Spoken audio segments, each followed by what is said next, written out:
There are about 350 million youths in South Asia alone. So let's work together to build churches and spiritual homes for young people. You know, our church has thousands of young people. My wife, Pastor Leah, and I, we founded the church more than 20 years ago, but our average age is still 22. For us, it's not just about growing the church bigger. It is about growing the church younger and stronger. So here's a little video to give you an idea how HOGC is like.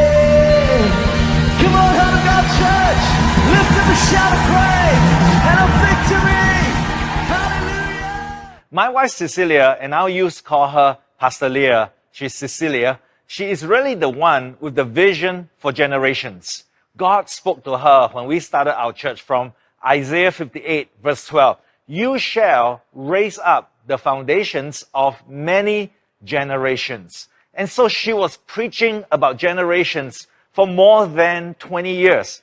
There was a time in the 90s, in the early 2000s, when youth churches were like second-class ministries and nobody talked about generations.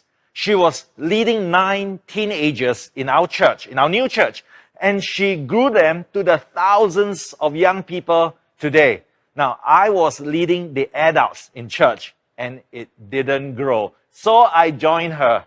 Well, so I always beg her not to leave me because her church will be bigger than my church. Well, so she is the best person to share about how she built generations. Hey everybody, so good to be able to talk to you here. And since the beginning when we pioneered our youth church, we had a mindset shift. And we say that youth are leaders today, not just tomorrow. When they're 13, 14 years old, they can be leaders. They can serve in the house of God now. We don't wait until tomorrow when they're much older. We need to create opportunities for them to serve now. In the book, I also talked about how we need to empower the youths and don't entertain them. Don't just entertain them, but train them, lead them, and guide them. Don't babysit them, because if you babysit the youths, you will get babies. But if you lead the youths, you will have leaders. So empower them to serve, empower them to lead. And when you do that, you will be amazed. Over and over again, we have seen that empowered youths become producers, entertained youths become consumers. So here's a video showing you what happens when you apply this mindset to leading your youths. And this video shows what takes place in our media control room. Now in this room, youths are behind all the creativity. They are behind all the media of our main services. Let's have a look. So behind this door, we have the Heart of God Church Media Control Room. Now, we've just finished our services for the weekend, and I hear that the young people were running the entire show. These are young people who come in at about the age of 11 or 12, and they get trained up from scratch, and they ultimately end up running the services for thousands of people. So come on in, and let's take a look. Now, I hear that you two girls are in charge of everything. So tell me, what is it that you do? So I'm Charmaine. I coordinate 8 different departments to make sure services run well. I'm Joelle, and I oversee the creative aspects of the service. So good. And how long have you guys been serving here? So I came into the media department when I was 12 and I became a supervisor when I was 15. So right now it has been 7 years. I started serving in the lights department when I was 11 years old, and now I've been in the media department for about 9 years. So great. Come on over here and let's see what we got going on. What are you guys up to? Hi Dr. Robbie, I'm Ross, and these are the slides that we put up on screen. Hang on, am I seeing double here? Oh, no, Dr. Robbie, you are not. I'm Rich, and I'm a supervisor in the Lights Ministry, while Ross, he is a supervisor in the Projection Ministry who does all the slides for our weekend services. So good. And how old are you guys? We are 18 this year, and we came to church when we were 12, and we started serving when we were 13. So cool. Come on over here. Let's take a look around this area. Who do we have here? Hi, I'm Jared. And how old are you, Jared? I'm 14 this year. Now, I hear that you are the person in charge of having created all of the screens for praise and worship today. How on earth did you do that? My trainer, Jordan, trained me. So, when I was 13, somebody actually trained me, and now I'm helping to train the next generation. This is actually really typical of Heart of God Church, a 13 or a 14-year-old being trained and mentored by a 16 or a 17-year-old, who in turn is being trained up or mentored by a 20-year-old. In fact, come on over here. Are you the guy who's in charge around here? What have we got going on? And how many cameras do you control? Yes, I'm in charge of all this. And my name is Sing Yi. I'm 15 years old, and I'm the youngest camera director in Heart of God Church. And there are actually 16 cameras, and I lead 10 people on the team. And together as a team, we capture the moments in service. So good. And Siggy, how long have you been serving here? I started last year when I was 14 years old. Wow, that's amazing. Only 1 year in ministry and already the director. The young people at Heart of God Church, they're not just responsible for expensive equipment, but they are trusted with tremendous responsibility to run the entire show. This is generation after generation. The Heart of God Church leadership team really believe in raising up young people for generations to come. But don't take it from me, don't trust my word. Come and check it out for yourself. So empower the youths. Don't entertain them. And you will start to see them being active producers in your church and not just passive consumers. Next, an important mindset shift is generations are reinforcements, not replacements. Now, this is an important mindset shift you need to have if you want to build generations. When I talk about generations, it is not just next generation or my generation, but it is building many, many generations. When we say generations, people think of succession. People think of the older person retiring or dying and the younger person taking over. That is succession. Generations is not succession.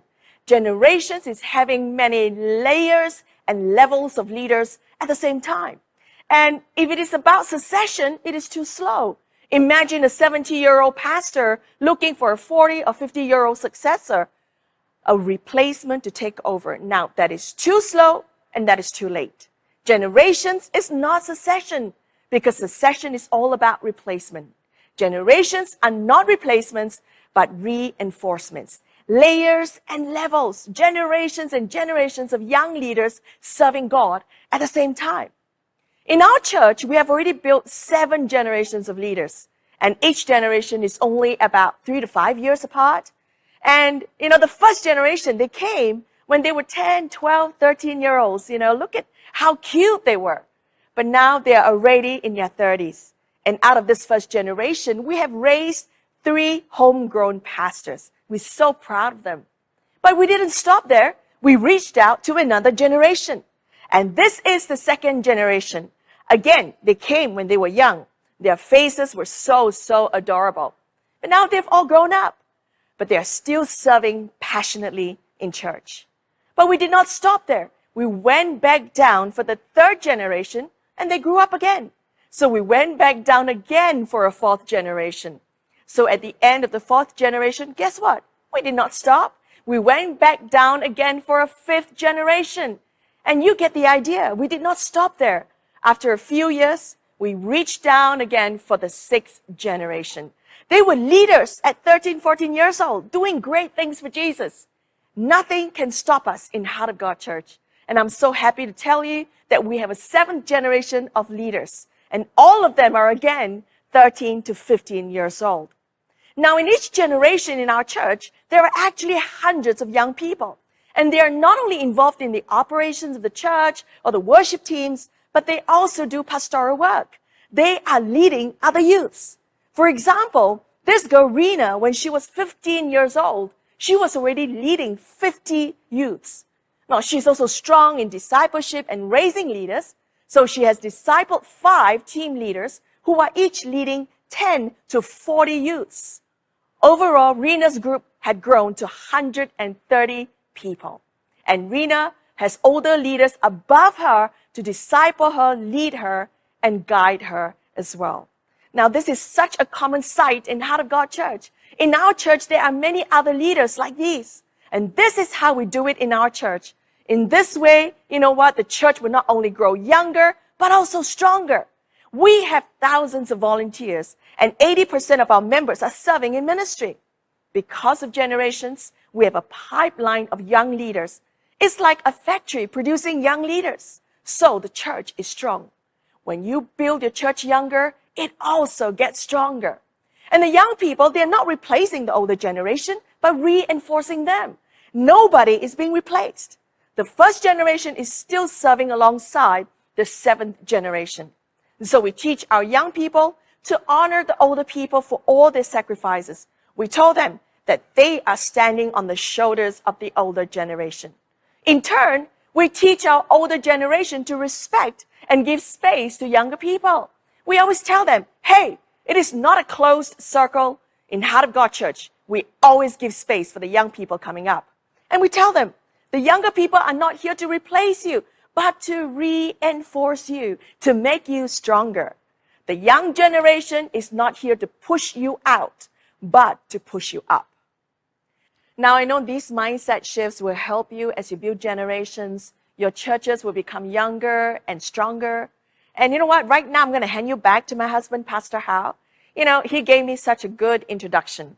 Tonight, I guess I will have to cook for him and massage his feet and do all of that. Back to you, Hao. Thank you, Leah. So if you want your youth to grow, here's a mindset shift. Build your church like a home. Our church is our spiritual home. You see, traditionally, this is how we build our youth ministry. What we expect of our young people, it is to believe, become, belong. We tell our young people, believe first, then you become holy, or in other words, behave. Only after that, then you belong. Then we accept you. You are part of us. We baptize you. We give you church membership. So that's traditional. Believe, become, belong. But now, this new generation is totally different. In fact, it is the opposite. You have to make the young people feel that they belong first. That church is their home. So now it is belong, believe, then become. You belong to our church. And then gradually they will believe in Jesus. Then they become Christians. They become disciples and leaders.